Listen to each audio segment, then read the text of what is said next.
Oof. Hello, Diogenes of America again. I hope you listen all the way through and understand that fact and truth and freedom of speech aren't here to be nice to your feelings. And just because that I will not abide by society's demand of performative fake mourning doesn't mean that I promote violence. It doesn't mean that I'm celebrating the loss of someone. But I'm not going to bite my tongue and not speak the truth of who he was. And let's just get the facts straight here that Tyler the assassin, he was a white Christian nationalist, a right wing extremist. These are facts. And whether you believe me or not, I really don't care. I specialize in counter domestic terrorism, and I know the type of people that these are. Right wing Christian nationalism is a cult of violence. It's the most dangerous thing that this country faces in the modern era. They're pushing to betray our Jeffersonian republic. And I won't remain quiet as we are pushed and gaslit to give freedom for security, because so many of these people are submissive to strongmen and anti-American ideology. With that being said, this is my further piece and truth on Charlie Kirk, because the right needs to look into the mirror and realize exactly who he was. We're all American dogs on the same leash. They're trying to turn Charlie Kirk into a martyr, to weaponize his death against half the country. But before you bare your teeth at your fellow Americans, look at the man they asked you to follow. Charlie Kirk did not deserve to die. Violence is never the answer. But let's not rewrite history. Let's look at his own documented words. He called the Great Replacement Theory not a theory, it's a reality. He said Martin Luther King Jr. was an awful person.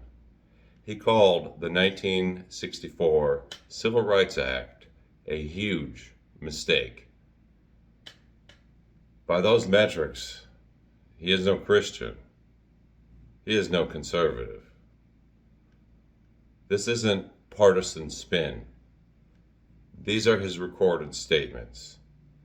This is what he chose to put in his name behind. And here's the bitter truth. Kirk wasn't killed by the enemies he taught you to fear. Not by immigrants, not by liberals, not by the deep state. He was shot by one of his own followers. Someone who believed the very rhetoric Kirk spread. We're watching American dogs turn on each other, while the same masters hold all our leashes. Left, right, center. We're all American dogs in the same yard. But some of us have been trained to snarl at our own brothers while ignoring who's yanking the chain. The problem isn't your neighbor who votes differently. The problem is the fear merchants who profit from our division. They feed us scraps of outrage and watch us fight over them. I challenge both left and right to honest reflection. We're all Americans. Stand with freedom over fear. Truth over comfort. Stop fighting other dogs. Look up. See who's holding the leash. The real enemy isn't the dog across the yard. It's the hand that keeps us all in chains, barking at each other instead of questioning why we're leashed in the first place. Charlie Kirk's death should be a wake-up call, not a war cry. We can honor the dead by rejecting the ideas that got him killed. America works when we choose unity over division and hope over hate. We're not each other's enemies. We're American dogs who deserve to run free. Woof. Diogenes of America out. Thank you for listening fully to the truth, whether you want to hear it or not. God bless you. God bless America. Like, share, and subscribe. Diogenes.